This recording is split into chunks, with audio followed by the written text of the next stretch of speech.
하라 하시니라. 아멘. 여러분 이제 4월 한 달 동안 행했던 코전어가 모두 끝났습니다. 한 달 동안 열심히 태신자를 위해서 기도해 주시고 또 여우사회까지 이 영적 여행의 동행자로 나아간 여러분 모두에게 정말 감사하다라는 이야기를 드리고 싶고, 한 달 동안 애쓴 우리 모두를 향해서 그리고 은혜 중에 코전어의 달을 인도하신 하나님께 먼저 감사의 박수를 올려드렸으면 좋겠습니다. 고생하셨습니다. 우리가 코전어의 운동을 진행하는 동안 이 예배는 그 어르신 분들 예배 있잖아요. 일부 거기 예배는 요한복음을 꽤 많이 나갔어요. 우리가 원래 어른들과 같은 본문으로 좀 나아갔는데 우리가 호전화 하는 동안 다른 본문을 살펴보았잖아요.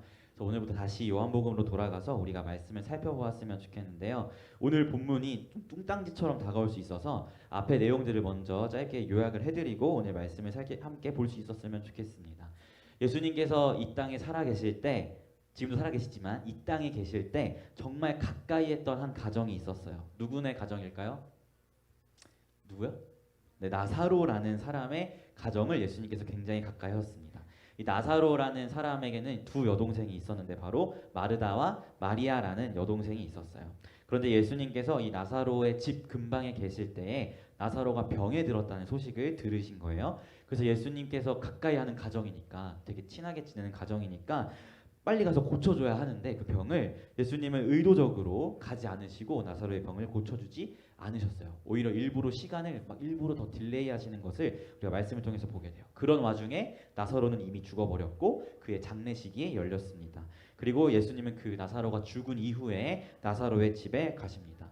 나사로의 집에 가니까 예수님과 친한 관계성이 있는 마르다와 또 마리아가 그곳에 있었을 거 아니에요. 그때 여동생 마르다가 예수님을 맞이하면서 이런 이야기를 해요. 예수님이 계셨더라면 저의 오빠가 죽지 않았을 거예요 라고 이야기를 합니다. 마르다는 예수님께서 병자는 살리실 수 있지만 죽은 자를 다시 살리실 것이라는 믿음은 없었던 것이죠. 그런 마르다에게 예수님은 내가 그를 살릴 것이다 라고 말씀하시고 그녀의 여동생인 마리아를 일로 오라고 부르십니다. 그 부름에 마리아가 예수님께 나아오는 것이 바로 우리가 오늘 함께 읽은 본문이에요. 그래서 오늘 말씀을 보면 마리아도 언니 마르다와 동일한 반응을 보이고 있다는 것을 보게 되는데요. 우리 32절 말씀 한번 같이 읽어보도록 하겠습니다. 요한복음 11장 32절 같이 합독 할게요. 시작. 마리아가 예수 계신 곳에 가서 배웠고 그 발 앞에 엎드려 이르되 주께서 여기 계셨더라면 내 오라버니가 죽지 아니하였겠나이다 하더라. 아멘. 마리아도 똑같이 언니 마르다처럼 뭐라고 이야기해요? 예수님이 여기 계셨으면 저의 오빠가 죽지 않았을 거예요 라고 이야기합니다. 즉 마르다도 마리아도 동일하게 예수님은 병자를 고치실 수 있지만 죽은 자를 다시 살리실 것이란 믿음이 없었다는 것을 보게 돼요. 물론 마리아와 마르다 모두 부활의 신앙을 가지고 있었어요. 어떤 신앙이었냐면 예수님 이 땅에 다시 오실 때 우리를 부활시키실 것이라는 믿음은 있었어요. 하지만 지금 당장 우리 오빠를 다시 살리실 것에 대한 믿음은 없었던 것입니다. 사실 당대 이제 유대인들의 장례식 문화를 보면 장례식에 꼭 전문적으로 곡소리를 하는 사람들을 고용해서 그 장례식장에 배치해요. 그게 유대인들의 문화예요. 그 장례식장에 막 아이고 아이고 하는 사람들을 일부러 이렇게 고용을 해가지고 장례식장에 배치를 하는 거죠. 그래서 오늘 말씀을 보면은 그런 무리가 나타납니다. 오늘 말씀 보면 마리아와 마르다를 쫓아다니면서 울고 있는 유대인들을 말씀 속에서 보게 되는데요. 즉 문화에 따라서 전문적으로 곡소리를 내는 유대인들이 나사로의 장례식장에 함께 있었던 것이죠. 그래서 오늘 말씀을 보면 이 전문적으로 우는 이 유대인들은 예수님의 부름에 마리아가 달려가니까 마리아가 나사로의 무덤에 가는 줄 알고 함께 곡하기 위해서 자신들의 역할을 다하기 위해서 마리아를 따라 쫓아나가고 있다는 것을 31절 말씀에 보게 돼요. 그리고 거기서도 계속 울면서 아이고 아이고 하면서 곡소리를 내는 거죠. 그런데 마리아가 향했던 곳에 누가 있었어요? 무덤이 아니라 사실은 마리아는 예수님께 가고 있는 길이었죠. 즉 예수님은 지금 울면서 당신이 여기 계셨으면 우리 오빠가 죽지 않았을 거예요 라고 이야기하는 마리아와 그녀를 따라 쫓아나온 곡소리하는 유대인들을 예수님은 지금 마주하고 있다는 것을 우리가 말씀을 통해서 보게 됩니다. 이때 예수님께서 보이신 반응이 있는데요. 우리 33절에서 35절 말씀 같이 한번 읽어볼게요. 33에 35절 말씀 같이 읽을게요. 시작. 예수께서 그가 우는 것과 또 함께 온 유대인들이 우는 것을 보시고 심령에 비통히 여기시고 불쌍히 여기사 이르시되 그를 어디 두었느냐 이르되 주여 와서 보옵소서 하니 예수께서 눈물을 흘리시더라. 아멘. 지금 울면서 이야기하고 있는 마리아와 마리아를 쫓아와서 전문적으로 아이고 아이고 하는 그 곡소리를 내는 유대인들을 보고 예수님께서 어떤 반응을 보이세요? 그들을 불쌍히 여기시고 마음이 비통하셨다라고 이야기합니다. 그러면서 나사로를 찾으시고 그의 시신을 보면서 무엇을 하셨다고요? 예수께서 눈물을 흘리셨다라고 성경이 이야기하고 있습니다. 저는 여기서 여러분에게 한 가지 질문을 던지고 싶어요. 여러분, 예수님은 왜 우셨을까요? 대답해 주세요. 대답할 때까지 다음으로 넘어가지 않겠습니다. 예수님은 왜 우셨을까요? 슬퍼서? 나사로의 시신을 보고 왜 울었을까? 시온아, 왜 우셨을까, 예수님? 너의 생각을 얘기해. 슬퍼서. 또 한 명만 더 물어볼까요? 우리 보누니 왜 우셨을까요, 예수님?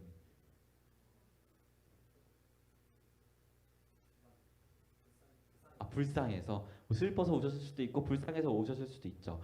오늘 말씀을 보면 유대인들은 예수님이 이것 때문에 오신다고 생각을 했어요. 36절을 보면 나사로를 너무나 사랑하셔서 예수님이 우시는구나. 그가 아픈 사람은 고쳐도 이 사람을 죽지 못하게는 못 막으셨구나라는 이야기를 하면서 예수님이 나사로를 너무 사랑해서 오시고 계시구나라는 이야기를 합니다.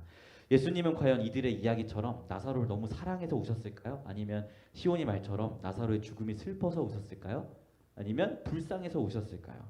도대체 왜 오셨는지 우리가 이 지점을 한번 곰곰이 생각해 보았으면 좋겠습니다. 사실 방금 말씀드린 이유 때문에 오시는 거면, 슬퍼서 또는 불쌍해서 우는 거라면 사실 말이 안 돼요.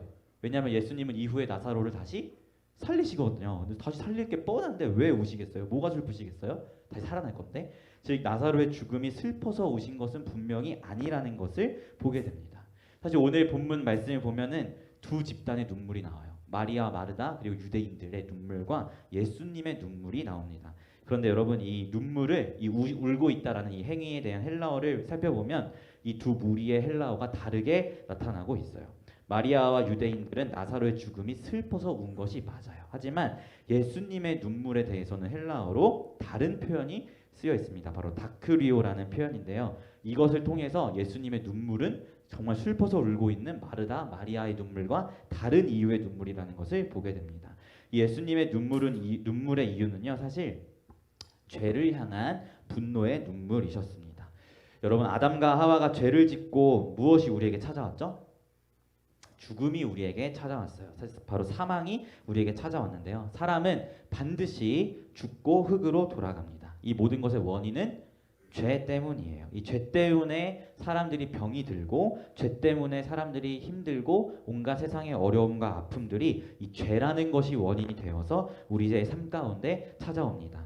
나사로가 죽은 이유도 사실 이 죄로 인해 이 세상에 시작되었던 질병, 그것으로 인해 나사로가 죽게 되었죠. 바로 아담과 하와가 지었던 그 죄가 궁극적인 원인이 되어서 나사로가 병들어서 죽었고, 또 이 죄가 원인이 되어서 마르다도, 마리아도, 유대인들도 예수님이 병자는 고치셔도 죽은 자는 못 살리시구나라는 이런 믿음의 모습을 보이게 되는 거예요. 뭐 때문에요? 아담과 하와가 지었던 그 죄가 궁극적인 원인이 되어서 말이죠. 그래서 예수님은 나사로의 죽음이 슬퍼서 오신 것도 아니고, 나사로의 가정과 그 사람들을 불쌍히 여겨서 오신 게 아니라 자신을 향하여 불신하게 만드는 죄, 그리고 나사로를 죽게 하고 병들게 만든 그 죄에 대한 분노로 인해서 눈물을 흘리시고 계시다는 것을 우리는 보게 됩니다. 이런 저의 해석은 이후 본문을 보면 더 명확하게 드러나요. 39절에서 44절 말씀을 한번 같이 읽어봤으면 좋겠습니다. 39에서 44절 말씀 함께 합독할게요. 시작. 예수님께서 이르시되 돌을 옮겨 놓으라 하시니 그 죽은 자의 누이 마르다가 이르되 주여 죽은 지가 나흘이 되었음에 벌써 냄새가 나나이다. 예수께서 이르시되 내 말이 네가 믿으면 하나님의 영광을 보리라 하지 아니하였느냐 하시니 돌을 옮겨 놓으니 예수께서 눈을 들어 우러러 보시고 이르시되 아버지여 내 말을 들으신 것을 감사하나이다. 항상 내 말을 들으시는 줄을 내가 알았나이다. 그러나 이 말씀하옵는 것은 둘러선 무리를 위함이니 곧 아버지께서 나를 보내신 것을 그들로 믿게 하려 함이니이다. 이 말씀을 하시고 큰 소리로 나사로야 나오라 부르시니 죽은 자가 수족을 베고 동인채로 나오는데 그 얼굴은 수건에 쌓였더라. 예수께서 이르시되 풀어놓아 다니게 하라 하시니라. 아멘. 예수님께서 무엇을 하시죠? 돌문을 치우고 나사로야 나와라 라고 부르시니 나사로가 죽음에서 다시 살아나게 되었습니다. 죄의 결과는 사망인데 그 사망을 뭘로 바꾸셨어요? 다시금 생명으로 뒤바꾸시는 일을 예수님께서 행하시는 것입니다. 죄로 인해 병들고 죽었던 나사로, 그리고 그런 나사로를 보시면서 죄에 대해 분노하시고 죄에 대해 분노의 눈물을 흘리셨던 그 주님이 단번에 죄의 결과인 사망을 생명의 역사로 뒤바꾸시는 것을 오늘 말씀을 통해서 보게 되는 것이죠. 물론 나사로의 이런 부활은요, 우리가 주님 다시 오실 때 맞이할 부활과는 조금의 다른 모습이에요. 왜냐하면 나사로의 이 본문에서의 부활은 죄 없는 몸으로의 부활이 아니라 죄 있는 몸으로의 부활을 했죠. 그 나사로 다시 또 죽을 거예요, 어차피. 하지만 주님 다시 오실 날 다시 살아날 것이죠. 그렇다고 해서 이 사건이 의미가 없는 것은 아닙니다. 이 사건은 분명하게 예수께서 죄를 미워하시고 그 죄가 우리 인간에게 주는 온갖 고통과 죽음이 있는데 그 모든 것을 단번에 역전시키는 분이 예수님이라는 것을 분명하게 드러내는 사건이 바로 나사로의 부활 사건입니다. 우리는 궁극적으로 예수님이 이 땅에 다시 오시는 그날 죄 없는 새 몸으로 부활할 거여서 모든 죄의 속박에서 자유하게 되는 역전의 은혜를 우리는 누리게 될 거예요. 그날에 예수님께서 나사로야 나와라 라고 말씀하신 것처럼 여러분 한 명 한 명의 이름을 부르면서 재은아 나와라 하면 재은이가 이제 부활을 하는 거죠. 이런 은혜를 우리에게 분명하게 허락하실 것입니다. 하지만 이러한 역전의 은혜는요, 그 주님 재림할 그날에만 있는 것이 아니라 예수님께서 이미 십자가에 죽으시고 부활하셨기 때문에 오늘을 살아가는 우리에게도 동일하게 나타나는 은혜예요. 나사로가 무덤에서 나온 것처럼, 죄로 인해 사망하였던 나사로가 생명을 다시 얻은 것처럼 오늘 우리에게 살아가는 우리에게도 동일하게 나타나는 은혜라는 것을 기억하였으면 좋겠어요. 사랑하는 피플 여러분, 여러분의 삶의 이야기는 어떠신가요? 어떤 아픔과 어떤 어려움과 또 어떤 힘듦들이 여러분 삶 가운데 있는지 여러분이 한번 돌아보았으면 좋겠습니다. 오늘 마리아의 집에 일어난 이 죽음의 아픔과 힘든 이야기가 아니더라도 저는 우리 모두가 각자의 힘듦과 아픔을 가지고 살아간다고 생각해요. 학생은 학생 나름의 어려움이 있고, 직장인은 직장 나름의 어려움이 있고, 또 사역자는 사역자 나름의 힘듦과 어려움들이 있다고 생각합니다. 사실 안 힘들 수가 없죠. 우리가 살아가는 이 세상은 죄가 판을 치는 세상이고 죄인들이 이끌어가는 세상이기 때문에 반드시 우리의 인생과 삶은 고통스러울 수밖에 없어요. 그 모습과 모양이 다를 뿐이지 우리의 인생은 이 죄로 인하여서 언제나 힘든 가정 가운데 있습니다.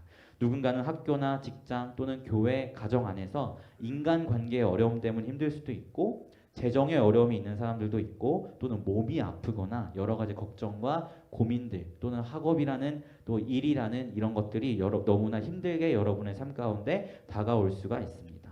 그런데요, 여러분의 삶을 어렵게 하고 힘들게 하는 그 모든 것들의 가장 근본적인 원인은 다른 어떤 것이 아니라 죄라는 것을 기억하였으면 좋겠어요. 이 죄는 여러분이 뭐 죄를 지어서 이런 어려움이 있는 거야 이런 말이 아니라요, 아담과 하와가 지었던 그 원죄라고 이야기하는 그 죄가 세상에 들어왔고, 그 죄로 인해서 우리네 삶이 온갖 어려움과 아픔과 힘듦들이 가득 채워지게 되었다는 것입니다. 이 죄가 원인이 되어서 때로는 아프게 되고, 이 죄가 원인이 되어서 우리는 죽게 되고, 이 죄가 원인이 되어서 사람 간의 관계의 어려움, 재정의 어려움, 수많은 어려움들이 우리를 힘들게 만드는 것이죠. 마치 마리아의 집안에 죽음이 찾아온 것처럼 어려움의 내용이 다를 뿐 그 모든 근본적인 원인은 이 아담과 하와가 지었던 죄 때문이라는 것을 기억하였으면 좋겠어요.